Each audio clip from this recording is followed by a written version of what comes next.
very present in stereotypical thoughts about that subgroup of people. And so when we think about what are the patterns of thinking about a group of people in that way, that it will be in the subconscious, if not the conscious, of how people might act towards someone. Now, we know that legal segregation was a conscious decision that was legally made to separate people. But the ramifications of segregating and how people thought about that group of people could be a microaggression that has still been passed down from one generation to the next generation to the present. So, if we just reflect back on the time of President Barack Obama when he was giving the State of the Union address, how people may have reacted in the audience that was very untactful, let's politely say. But in their subconscious, they may have spurted out a derogatory statement, and people in the audience or the listening viewers heard it. That's a microaggression.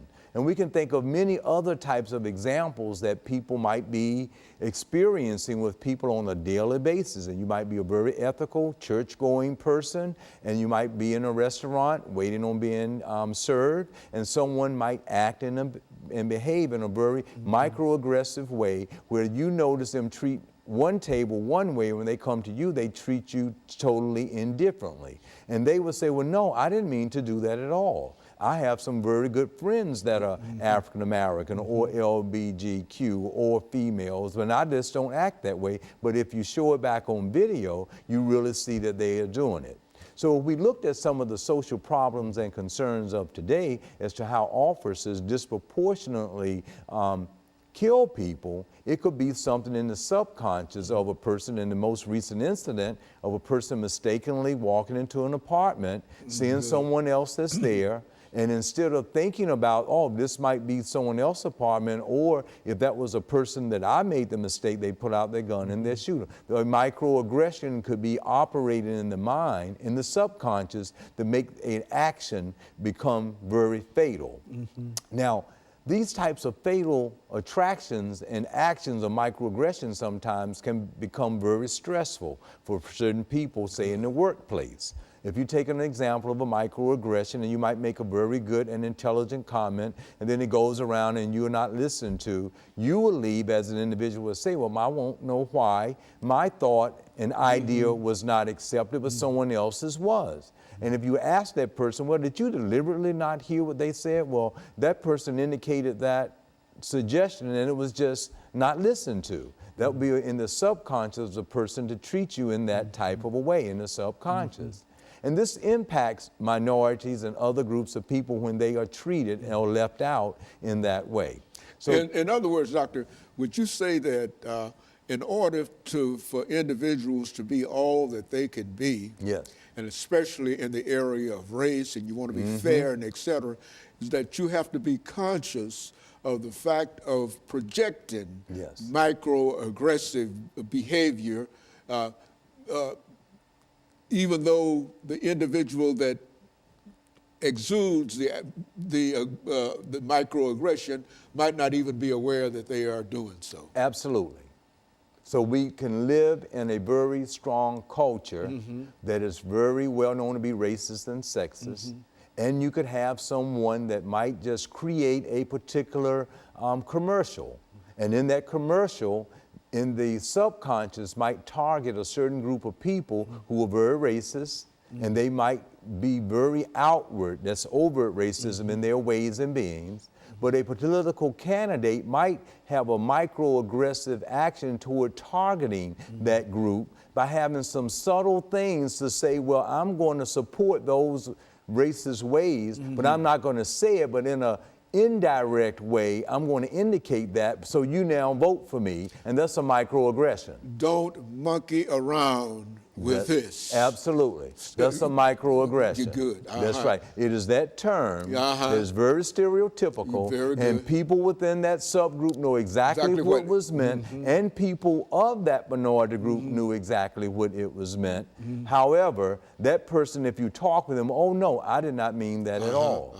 It is within their subconscious of how they might go about acting and behaving in that way. Okay, so what we're going to do, we'll take our second commercial break, and then we'll come back and have about 10 minutes. But I think this whole idea of microaggression really is something that I'm not familiar with, and I know others, and so we'll explain that later on. And we'll be back with our audience following this very, very short commercial break.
Thank you and welcome back to the final segment of the show for today. We're talking to Dr. EKSanford from Tennessee State University, and he's given us some information in reference to the whole idea of prejudice, but something that is called microaggression. Yes. And Doctor, as I indicated earlier, I think the term is sort of new to me, but the whole idea in terms of how it follows, I'm quite familiar with. And so give our audience any additional information that you wish to give in reference to this very, very subtle form of prejudice or racism, et cetera, and those individuals who would like to be more than they are, you know, to be all you can be, and et cetera, and to take that kind of activity out of, is there any way to really take that out of the individual's actions and reactions? It's very hard unless you are very conscious that you're doing it, so in your subconscious you can control it.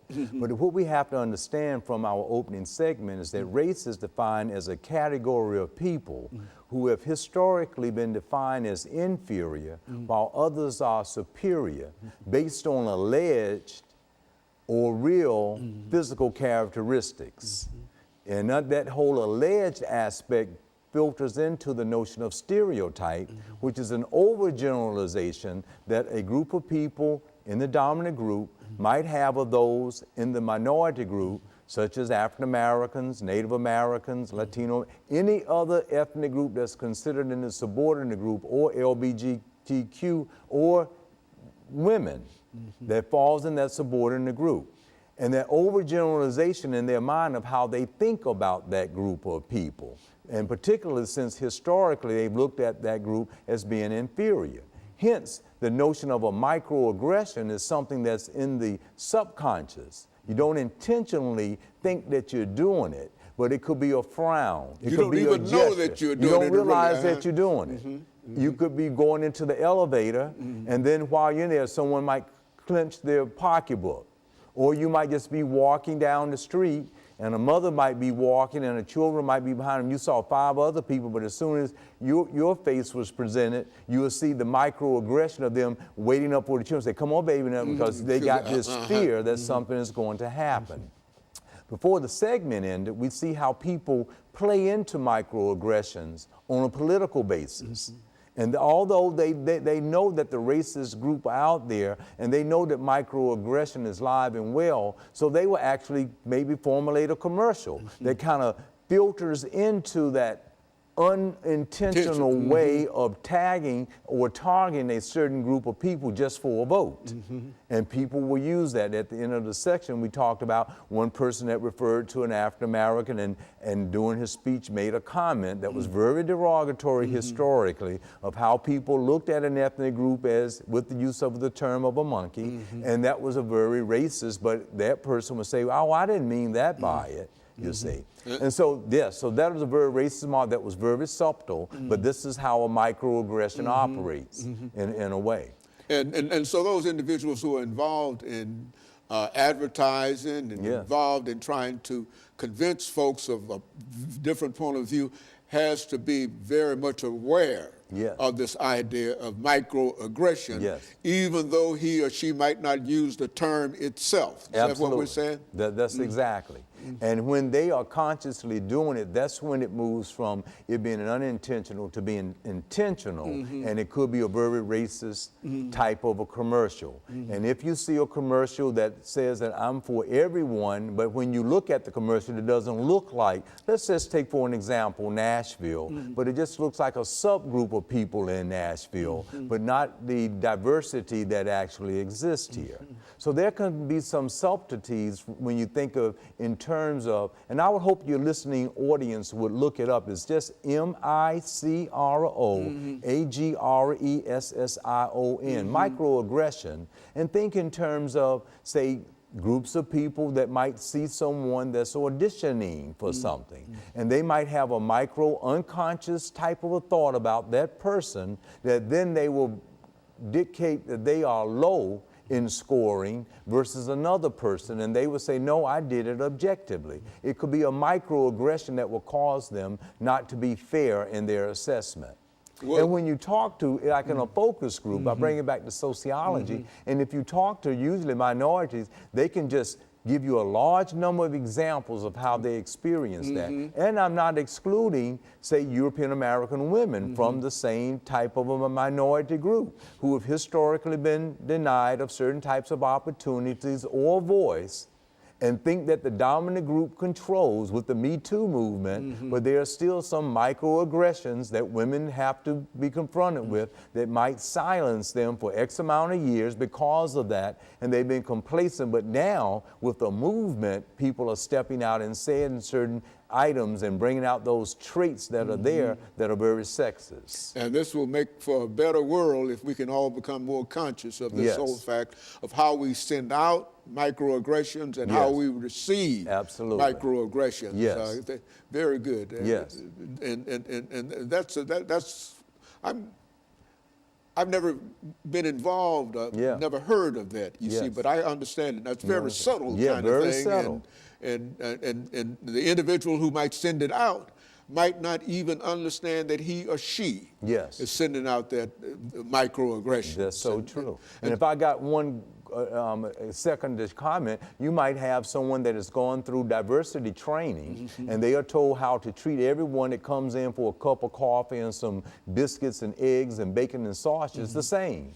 But while you're sitting there, you might see that person, because another ethnic group came in, start to acting in a different way. And they don't realize that they are doing it. And that's the microaggression aspect, that you see them fill somebody's coffee up over and over and say, oh, may I help you again? Would you like a refill? And they never come back to you, and yours was out 3 visits ago, but they never come. And they will say, oh, I didn't mean to. It's an unintentional action based on a prejudice that's in the subconscious, and they will then act that way, and they don't realize they're doing it. But you realize they're doing it. And they'll say they didn't mean to. And in reality, they mean that they didn't mean to, but subconsciously it had already been clocked into their system, and that's very good. And I don't want it to be left out that that person that's receiving it has the same type of a racist, discriminatory feeling when they depart, while the other person leaves and they don't think anything else about it. But that individual that received that treatment, they still did not get the job, they did not get the good rate, they did not get the promotion, they did not get the orchestra type of review that they needed to get in because of microaggressions, a group of people that are in power.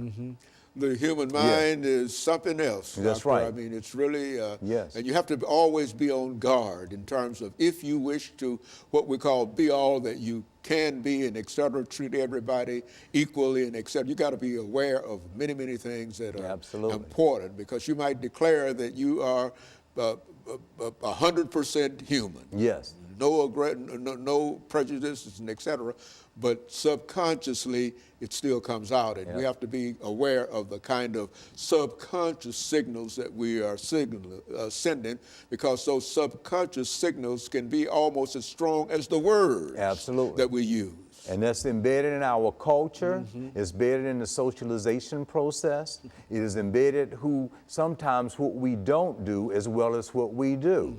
One might say, in my home, and I live in an upper middle class type of an environment where there's no diversity, and say, I never said anything negative, but because of that lack of communication and contact with others, then that type of subconscious bias, stereotype, sexist or racist, LBGQ difference will come out in those subtle ways that they don't even realize that they have. And that is what we need to know. That's because very I think important that to a know. lot of us might, and I think I appreciate understanding that myself. Yes. Because I think I've seen instances in which I've been microaggressed. Yeah, absolutely. In a real sense. Absolutely. And perhaps those instances where I've sent out Yes. microaggressions and et That's cetera. true. Yes. And of course, let us take this break, and we'll be back for our final segment. Okay, thank you.